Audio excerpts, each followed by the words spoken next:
যতক্ষণ পর্যন্ত আল্লাহর পক্ষ থেকে ফয়সালা না হবে ততক্ষণ পর্যন্ত কোনো মানুষ আপনাকে আমাকে উপকার করতে কি পারবে? পারবে না। কোনো মানুষ ক্ষতিও করতে পারবে না। যেটা আল্লাহ তাআলার পক্ষ থেকে নির্ধারিত সেটা আপনার আমার জীবনে হয়েই যাবে। এই জন্য প্রিয় ভাইরা, এই শেষ সময়ে আপনার যা কিছু চাওয়া পাওয়া আছে আল্লাহ তাআলার কাছ থেকে চেয়ে নেওয়ার দরকার আছে না নাই? কি আছে? কিভাবে চাইবেন? মুনাজাতে তো চাইবেন। মুনাজাতের মধ্যে আপনি চাইবেন, আর চাইবেন সিজদায় যে 2 রাকাত কিয়ামুল লাইল রাত্রে নামাজ আদায় করবেন। 2 রাকাত নামাজ আপনি যে সূরা জানেন সেই সূরা দিয়ে আপনি পড়বেন। সিজদায় যে সুবহান রাব্বিয়াল আলা, সুবহান রাব্বিয়াল আলা, সুবহান রাব্বিয়াল আলা এই 3 বার পড়ে এরপরে আপনার যা কিছু চাওয়া আছে বাংলায় বলবেন, আল্লাহ আমি অসুস্থ আছি, আল্লাহ তুমি আমাকে সুস্থ করে দাও। আল্লাহ আমার স্ত্রীটা অসুস্থ আছে, আল্লাহ সুস্থ করে দাও। আল্লাহ আমি ঋণগ্রস্ত আছি, আমার ঋণ মওকুফের ব্যবস্থা করে দাও। আল্লাহ আমার কোনো কর্ম ভালো পাচ্ছি না, আমার কর্মের ব্যবস্থা করে দাও। আল্লাহ আমার হালাল কর্ম স্থল তুমি দান করে দাও। এই সিজদায় যে আপনি আল্লাহ তাআলার কাছে বেশি বেশি বলবেন। নামাজ শেষ করে আবার মুনাজাতের মধ্যে আপনি আল্লাহ তাআলার কাছে বলবেন। ওই সিজদায় যে যদি আপনি চোখ থেকে একটু পানি বের করতে পারেন, একটু পানি বের করতে পারেন, আপনি বিশ্বাস করবেন আপনার এই দোয়া 100% আল্লাহর আরশে পৌঁছে গিয়েছে, এটা কোনো সন্দেহ না। এই বিশ্বাস, এই ইয়াকিন আপনি রাখবেন যে আপনি খুব শীঘ্রই এর ফলাফল আপনি পেয়ে যাবেন, খুব শীঘ্রই আপনি ফলাফল পেয়ে যাবেন। এই ইয়াকিনটা আপনি রাখবেন। প্রিয় ভাইরা আমার, এই জন্য এই বিদায় লগ্নে আমরা তাওবার মাধ্যমে, ইস্তিগফারের মাধ্যমে, বেশি বেশি ক্ষমা চাওয়ার মাধ্যমে এই রমজান মাস থেকে আমরা বিদায় জানাবো। আর আল্লাহ তাআলার কাছে আমরা এই আরজি পেশ করি, এই দরখাস্ত পেশ করি, আল্লাহ আমাদের সকলকে আগামী রমজান পর্যন্ত তুমি হায়াত বাড়িয়ে দাও। কি আমিন বললেন না? কি আগামী রমজানের আগে কি মরে যাবেন সবাই? হ্যাঁ, মরতে চান? আমিন বলবেন নাকি? বাঁচতে তো আমরা সবাই চাই, মৃত্যু কেউ বরণ করতে চাই না। কি চাই কেউ মরতে? কেউ মরতে চায় না, বাঁচতে চায়। এজন্য আল্লাহ তাআলার কাছে আমরা দোয়া করি, আল্লাহ তাআলা আমাদের প্রত্যেকের নেক হায়াত দান করুন। বলুন আমিন। আওয়াজটা আরো জোরে দিয়ে বলি আমিন। আগামী রমজান মাস পর্যন্ত আমাদের প্রত্যেকের হায়াতুত তাইয়্যিবা দান করুন। বলুন আমিন। প্রিয় ভাইরা আমার, রমজান মাস আমরা যেভাবে কাটিয়েছি, রমজানের পরবর্তী আমাদের করণীয় কি? রমজানের পরে কি আমরা কি নামাজ ছেড়ে দিব? অক্ত নামাজ আপনি জামাতের সাথে আদায় করার চেষ্টা করেছেন, তাই না? কি কথা বলেন ভাই? হ্যাঁ, জামাত তো অনেকেই তরক করেননি। অনেক যুবক রমজানে একত্র জামাত তরক করেননি, জামাত ছেড়ে দেননি। এতটা কন্টিনিউ, এতটা কঠিন একটি কাজ পুরো 1 মাস করেছি। জামাত তরক হলেও 5 ওয়াক্ত নামাজ কমপক্ষে আদায় করেছি। কি ঠিক কিনা? 5 ওয়াক্ত নামাজ ছেড়ে দেননি। তাহলে রমজানের পরে কি এই নামাজকেও কি বিদায় দিব? হ্যাঁ, কি কথা বলেন সবাই? আল্লাহ তাআলা বলেন 5 ওয়াক্ত নামাজ আমি অলওয়েজ টাইম তোমার জন্য 5 বার নামাজ আমি ফরজ করে দিয়েছি। মৃত্যু পর্যন্ত যতক্ষণ হুঁশ থাকবে ততক্ষণ সময় পর্যন্ত তোমার উপর নামাজ ফরজ। কি ঠিক কিনা? তাহলে রমজানের পরে নামাজ ছাড়া যাবে? তাহলে যদি রমজানের পরে নামাজ ছেড়ে দেন, তাহলে একটা মাস এই যে নামাজ আমরা পড়লাম, এটা কি শিক্ষা আপনাকে আমাকে দিল ভাই? কি প্র্যাকটিস আপনাকে আমাকে করালো? রমজান আমাকে কি শিখিয়ে গেল যদি রমজানের পরে আমি নামাজ ছেড়ে দিই? কি তাহলে রমজানের এই আমল কি আমার জীবনে কাজে লাগবে? কি কথা বলেন? কি বললেন না বলেন? আপনি ধান বপন করার জন্য আপনি 1 বিঘা জমিতে ধান লাগাবেন। আপনি প্রথমে চাষ করলেন, চাষ করার পরে পানি দিয়ে আবার নিংড়ালেন, নিংড়ানোর পরে আবার তার আগে দিক থেকে পাতা চারা রোপণের জন্য আপনি বীজ ছিটিয়ে দিলেন, সেটা একটু বড় হলো, তারপর সেখানে বপন করলেন, বপন করার পর আবার একটু বড় হলো, বড় হওয়ার পর আবার ঘাস পাতা নিংড়ানো লাগে, ঠিক কিনা? কি কত কষ্টকর লাগে, তাই না? কি ঠিক না ভাই? এরপরে তারপরে আবার পোকা লাগে, তারপরে আপনি মেশিন দিয়ে বীজ দেন। এই যে কদুর ভাই অনেক জায়গায় ধান লাগায়, অনেক জমিতে ধান লাগায় দেখছি, এগুলো করে, তাই না? আপনারা যারা লাগান, কি ঠিক না? তারপর আস্তে আস্তে করে ওই ফসল বড় হয়, বড় হওয়ার পরে পেকে যায়। প্রিয় ভাইরা আমার, আমি আপনাদের কাছে প্রশ্ন রাখতে চাই, পাকার পূর্ব মুহূর্তে বা ফেলার পূর্ব মুহূর্তে যদি আমি যে বা আমরা 3-4 জন যে ওখানে যে মই দিয়ে দেয়, আপনার কেমন লাগবে না? হ্যাঁ, দিতে দিবেন আপনি? কি বড় ক্ষতিগ্রস্ত হয়ে যাবেন না? যে এত কষ্ট করার পরে, এত মেহনত করলাম, এত পরিশ্রম করলাম, এত টাকা ব্যয় করলাম, এত অর্থ ব্যয় করলাম, করার পরে সেইটা নষ্ট হয়ে যাবে, এইটা ইচ্ছাকৃতভাবে নষ্ট করে দিবে কেউ, এটা কি মেনে নেওয়া যাবে? কি রাগ হয়ে যাবে না? আল্লাহ তাআলা বলেন, ওয়ালা তাকুনু কাল্লাতী নাকাদাত গাযলাহা মিন বা'দি কুওয়াতিন আনকাসা। সূরা নাহলের মধ্যে আল্লাহ তাআলা বলেন যে তোমরা ওই রকম উম্মাদানি নারীর মতো হয়ো না, যেই নারী সুতা পাকালো, অনেক সুতা পাকিয়ে পাকিয়ে গুটি বাঁধলো, সুতা পাকানোর পর আবার ওই সুতাগুলো ছিঁড়ে ছিন্ন বিচ্ছিন্ন করে দিল, তাহলে পাকানোর কোনো ফলাফল পেল? কি কথা বলেন? সুতা পাকালো একটা নারী, সুতা পাকানো অনেক সময় লাগবে, দীর্ঘ সময় লাগে। যারা সুতা বনে, যারা জাল বনে, তাদের কাছে শুনবে অনেক সময় ধরে ধরে সুতা পাকাতে হয়। সুতা পাকানোর পরে যদি ওই পাকটা আবার খুলে দেয়, যেমন ওই নারীর, ওই মানুষের কোনো উপকার হবে না। যারা এই রমজান মাসে কন্টিনিউ 5 ওয়াক্ত নামাজ আদায় করেছো, রমজানের পরে যদি ছেড়ে দাও, তাহলে এই রাখাটা কি উপকার তোমার জীবনে দিল? কি শিক্ষা দিল তোমার জীবনে? কোনো কাজে আসলো? প্রিয় ভাইরা আমার, তাহলে রমজান চলে যাওয়ার পরে 5 ওয়াক্ত নামাজ ধরে রাখতে হবে। কি রাজি আছেন সবাই? কারা কারা রাজি আছেন আল্লাহ তাআলাকে দেখান। আছেন তো রাজি সবাই? আল্লাহ তাআলা যেন আমাদের সকলকে কবুল করেন, বলুন আমিন। প্রিয় ভাইরা, এইটা কেন নামাজের ব্যাপারে কেন হাত উঠাতে হবে? কারণ আমরা তো মুসলমান, কি ঠিক না? আমরা তো মুসলমান, মুসলমানদেরকে কেন নামাজ পড়ার ব্যাপারে হাত উঠাতে হবে? এটা তো বড় কলা কপাল করা মুসলমান। কারণ এই নামাজটা আপনার উপর আবশ্যক, ফরজ দায়িত্ব। ও ভাইরা, মুসলমান কোনদিন ফরজ দায়িত্বকে ছাড়তে পারে? কথা বলেন, ছাড়তে পারে? কোনদিন ছাড়তে পারে না। আল্লাহ রাসূল বলেন, লা তাতরুক সালাতান মাকতুবাতান মুতাআম্মিদান ফাকাদ বারিয়াত মিনহু যিম্মাতুল্লাহি ওয়া যিম্মাতু রাসূলিহি।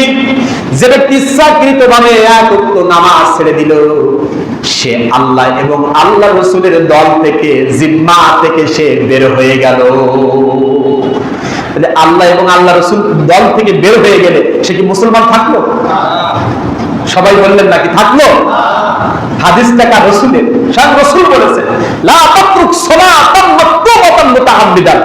যে ব্যক্তি ইচ্ছাকৃতভাবে 5 ওয়াক্ত নামাজ ছেড়ে দেয়, ইচ্ছাকৃত হবে, যিম্মাতুল্লাহি ওয়া যিম্মাতু রাসূলিহি, সে আল্লাহ এবং আল্লাহ রাসূলের দল থেকে বহিষ্কার, খারেজ হয়ে গেল, বের হয়ে গেল। প্রিয় ভাইরা আমার, আর এই রমজান মাসে আমরা 5 ওয়াক্ত নামাজ কন্টিনিউ রেগুলার আদায় করেছি। এই শিক্ষাটা রমজানের পরেও ধরে রাখতে সবাই রাজি আছেন তো? এই নামাজ ধরে রাখবেন তো? আমরা আর নামাজ ছাড়বো না, এই ওয়াদাকে আল্লাহ তাআলাকে দিতে পারবো? পিছনে যত বছর আপনি নামাজ পড়েননি, কিন্তু আজকের থেকে আপনি নিয়ত করেন, আমি ইচ্ছাকৃতভাবে যতক্ষণ পর্যন্ত আমার হুঁশ আছে ততক্ষণ পর্যন্ত ইচ্ছাকৃতভাবে আমি ফরজ নামাজ ছাড়বো না। রাজি আছেন তো? কাজ কর্মে ব্যস্ত হয়ে যাবেন, অনেক ব্যস্ত আপনি। সেই ক্ষেত্রে আপনি কি করবেন? যত ব্যস্ততার মধ্যে থাকেন না কেন, আপনি কমপক্ষে ফরজ নামাজটা করে আপনি আপনার কাজ চালিয়ে নেবেন, অসুবিধা নেই।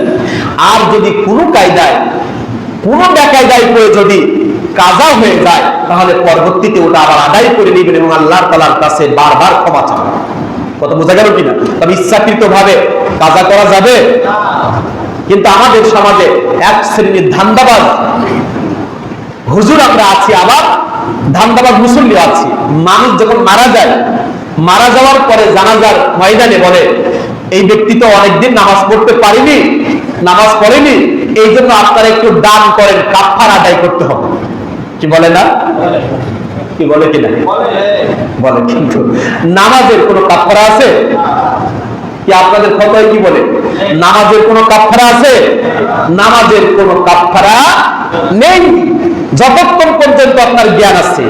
এমন অসুস্থ হয়ে পড়লে যে আপনি নামাজ পড়তে পারছেনই না, সেক্ষেত্রে আল্লাহ তাআলা বিধান দিয়েছেন কি, আপনি দাঁড়াতে পারলেন না বসে, বসে পারলেন না শুই পড়ে যদি আপনি হাত বাঁধতে না পারেন ইশারা ইঙ্গিতে, যদি আপনি তাও না পারেন, আপনার হুঁশ নেই, তাহলে আপনার নামাজ মাফ। এটা হলো ফতোয়া। কিন্তু আপনি ইচ্ছাকৃতভাবে নামাজ ছেড়ে দিলেন আর টাকার বিনিময়ে মাফ পাবেন, এটা শরীয়তের মধ্যে, ইসলামের মধ্যে বিধান নেই। আছে? নামাজের কোনো কাফারা নেই। মুফতিদের ফতোয়া, আপনি সাগরের মধ্যে ডুবে যাচ্ছেন, কোনো কিলকানা পাচ্ছেন না যে নামাজের টাইম হয়েছে কিনা, আপনি বুঝতে পারছেন না। যদি আপনার হুঁশ থাকে এরকম যে অনুমান করতেছেন হয়তো বা এখন আসরের নামাজের টাইম হতে পারে, তারপরে ডুবে যাচ্ছেন, ওই ডুবন্ত মুহূর্তে আপনাকে ইশারা ইঙ্গিতে যতটুকু পারেন আপনাকে নামাজ আদায় করতে হবে। এ হলো ফতোয়া। কথা বুঝতে পারছেন? একেবারে অসুস্থ, হুঁশ নেই, রুগ্ন ব্যক্তি, তার জন্য নামাজের হিসাব নেই, শরীয়তের হিসাব নেই। কথা বোঝা গেল কিনা? এই জন্য নামাজের কোনো কাফারা নেই, নামাজ মাফ পাওয়ার কোনো সুযোগ নেই ইচ্ছাকৃতভাবে নামাজ ছেড়ে দিলেন। এই জন্য রমজানের পরে নামাজটা ধরে রাখতে রাজি আছেন? আছেন তো রাজি? এই রমজান মাসে আপনারা তেলাওয়াত করেছেন, কোরআন তেলাওয়াত করেছেন। যারা কোরআন পড়তে পারেন, প্রিয় ভাইরা আমার, রমজানের পরেও কি একটু তেলাওয়াত ধরে রাখা যাবে না? কি যাবে? যাবে, যাবে। বাড়িতে কোরআনুল কারীম আছে কার কার, একটু হাত তোলেন সবাই। কার কার বাড়িতে কোরআন মাজিদ আছে, কোরআন শরীফ আছে বাড়িতে? অনেকের আছে, আলহামদুলিল্লাহ। কেউ লজ্জা করবেন না, কার কার নেই হাত তোলেন। যার বাড়িতে কোরআন শরীফ নেই সে হাত তোলেন। লজ্জা নেই, হাত তোলেন, বলেন। লজ্জা করবে না ভাই। কার কার বাড়িতে কোরআন শরীফ নেই হাত তোলেন। এই কয়জন না? 1 2 3 4 5 6 7 8 জন আছে হাত তোলা। প্রিয় ভাইরা, এই ভাইগুলোর আমি অনুরোধ করি, আজকের মধ্যে যে বা এই রমজানের মধ্যে যে একটা কোরআন মাজিদ আপনি কিনে নেবেন, কিনে নিয়ে বাড়িতে রেখে দিবেন। কি পারা যাবে না? কি পারা যাবে? কি ভাই পারা যাবে? কোরআন মাজিদ এটা কার কিতাব? আল্লাহর কিতাব। আল্লাহর এই মহাগ্রন্থ কোরআনটা আমি একজন মুসলিম, আমার বাড়িতে থাকবে না, এটা কি হতে পারে? কি কথা বলেন না কেন? কথা বলেন। এখন আপনারা মনে করতে পারেন হুজুর আমি তো করতে পারি না, ওটা বাড়ি রেখে দিলে আমার গুনাহ হবে না। কে বলেছে ফতোয়া? এই ফতোয়া কে দিয়েছে আপনাদের? কে শিখিয়েছে যে কোরআন মাজিদ বাড়িতে রাখলে গুনাহ হবে? এটা ভুল কথা। আপনি কিনে নিয়ে পড়া শিখবেন, যদি নাও পারেন আপনি ওই কোরআনটা বাড়িতে থাক, কোনো অসুবিধা আছে? আমি একজন মুসলিম, আমার গাইডলাইন, আমার ধর্মগ্রন্থ কিতাব আমার বাড়িতে থাকবে না, এর চেয়ে হামুকি কাজ হতে পারে না। প্রিয় ভাইরা আমার, আল্লাহর কিতাবটা কি হাত দিয়ে ধরতে পারবেন না? এটাও পারেন না? হাত বন্ধু, হাত থেকে ধরা যাবে না? আল্লাহর কালাম থেকে আপনার মনে চান আমি হাত দিয়ে ধরি? বিশ্বাস করেন আমার বাস্তব জীবনে, এই যে গতকালকে যখন আমি পড়া থেকে আসছি, তখন আমার পকেটে একটা ছোট্ট 30 পারার কোরআন মাজিদ ছিল, আমি পড়বো তাই। এবার রমজানে বেশি একটা কোরআনুল কারীম খুব বেশি পড়তে পারিনি, তো এই জন্য একটু শেষ করবো, এই জন্য গতকালকে তার আগের দিন 5 পারা পড়েছি সামান্য সময় নিয়ে। 5 ওয়াক্ত নামাজের পরে, আসরের পরে একটু বসে পড়ছি, জোহরের পরে একটু বসে পড়ছি, একদিনে 5 পারা হয়ে গেছে। তো ওই কোরআনটা যখন আমি পকেটে করে নিয়ে আসছি, বিশ্বাস করেন আল্লাহর কসম, আমি যখন গাড়িতে আসছি আমার এতবার মনে তৃপ্তি লেগেছে, আমার কাছে খালি এইটুকু মনে হচ্ছে যে আমার সাথে আল্লাহ তাআলা আছে, আমি আল্লাহ তাআলার একটা কিতাব, আল্লাহ তাআলার বক্তব্যটা আমার পকেটে আছে। এত ভালো লেগেছে, বিশ্বাস করেন যে আল্লাহর কিতাবটা আমার কাছে আছে, এত তৃপ্তি লেগেছে। এই জন্য আমি আপনাদের কাছে অনুরোধ করি, বাড়িতে একটা কিতাব রাখবেন। আপনি মারা যাবেন, মারা যাওয়ার পরে হুজুরা যখন বাড়িতে যাবে বা জানাজার আগে বা আপনার মৃত্যুর আগে আপনার সন্তানেরা কোরআন পড়বে, তার মসজিদ থেকে ধার করে নিয়ে আসবে, পাশের বাড়িতে ধার করে নিয়ে আসবে। এটা কি হয়? কি কথা বলেন? বা আমি আপনার বাড়িতে গেলাম, বাবা পাশের একজন আলেম গেল বা একজন কোরআন পড়তে জানে, যে বললো যে ভাই কোরআনটা দেন একটু তেলাওয়াত করি, আপনি বলেন আমার বাড়িতে কোরআন নেই। এর চেয়ে বড় আহাম্মকি কথা হতে পারে না, এর চেয়ে বোকামি কথা হতে পারে না। এই জন্য আমরা মুসলিম হিসেবে আমাদের প্রত্যেকের বাড়িতে আমাদের ধর্মগ্রন্থ কিতাবটা থাকতেই হবে। কি কথা বলেন? ঠিক কিনা? কি রাজি আছেন রাখতে?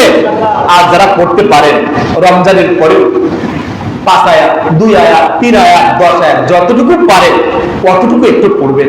সারাদিনের মধ্যে যদি আজকে সময় না পান, দরকার নেই, ঘুমানোর আগে আল্লাহর কিতাবটা এরকম একটু ধরবেন। আল্লাহ তাআলার কিতাবটা একটু ধরবেন। এটুকু পারবেন না? এতটুকু সময় পারবেন না? কি এটা কি গুনাহ হবে? কি কথা বলে? কি ভালো লাগবে না? আল্লাহর কিতাবটা ধরছে না, আল্লাহর বক্তব্যটা ধরছে, আল্লাহর মহাগ্রন্থ আল কোরআনুল কারীম, যেটা কিয়ামতের ময়দানে সাক্ষী দিবে।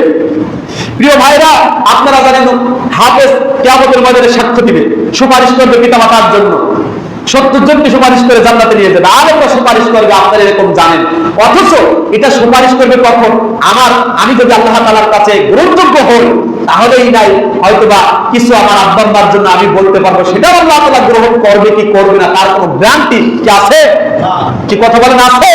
অথচ রাসূলের সহিহ হাদিস আসসিয়াম ওয়াল কুরআন ইয়াশফাআন লিল আবদি ইয়াওমাল কিয়ামাহ, আল্লাহ রাসূল বলেন কিয়ামতের ময়দানে এই কোরআনুল কারীম এবং সিয়াম বান্দার জন্য সাক্ষী হয়ে দাঁড়াবে। বলুন সুবহানাল্লাহ। কোরআন বলবে, ইয়াকুলুল কোরআন, কোরআন কথা বলবে। কোরআন আপনি আমি যেভাবে কথা বলি এইভাবে আল্লাহর আদালতে দাঁড়িয়ে কথা বলবে, বলবে কোরআন বলবে, আয় আল্লাহ এই আমাকে এই আলামিন মাহমুদ রাত জেগে জেগে তেলাওয়াত করেছে, আজকে আমি সুপারিশ করছি তাকে জান্নাতে না নিয়ে আমি এই আদালত থেকে চলে যাব না, আপনি তার জন্য জান্নাত ঘোষণা করুন। রাসূলের সহিহ হাদিস ফায়ুশফাআনে ওই বান্দার জন্য সিয়াম এবং কোরআনের সুপারিশ আল্লাহ তাআলা সাথে সাথে কবুল করে নেবেন। অথচ এই কোরআন যে আমাকে সুপারিশ করবে তাকে আমার সাথে রাখার দরকার আছে না? কি কথা বলেন আছে না? কি আছে না বলেন? এই জন্য হাত দিয়ে ধরবে, বুকে লাগাবেন, কাছে রাখবেন, পকেটে রাখবেন। সারাদিন করতে পারেননি, রাত শেষে এই কোরআনুল কারীমটা আপনি একটু ধরবেন, এতটুকু তো করতে পারবেন। আর যারা করতে পারেন তারা এক আয়াত দুই আয়াত, এক পৃষ্ঠা দুই পৃষ্ঠা করে কোরআনুল কারীম তেলাওয়াত করবেন। কি রাজি আছেন? আছেন রাজি? রমজানের পরেও এটা কি ধরে রাখা যাবে না? কমপক্ষে এই দুইটা আমল রমজানের পরে আমরা ধরে রাখবো। সাথে রমজানে যেমন আমরা সিয়াম সাধনার মাধ্যমে কাটিয়েছি, প্রিয় ভাইরা রমজানের পরেও আমরা গুনার কাজগুলো ছেড়ে দিব। রমজান মাসে যেমন আমরা মসজিদে এসে ভরপুর ভাবে সালাত আদায় করেছি, রমজানের পরেও আমরা যত সম্ভব চেষ্টা করব মসজিদে এসে 5 ওয়াক্ত নামাজ আদায় করার জন্য। কি রাজি আছেন? আছেন রাজি? আল্লাহ তাআলা যেন আমাদের সকলকে রমজানের শিক্ষা ধরে রাখার তৌফিক দান করেন। বলুন আমিন, আল্লাহুম্মা আমিন। সকলে 4 রাকাত ক্বাবলাল জামাত নামাজ আমরা আদায় করি।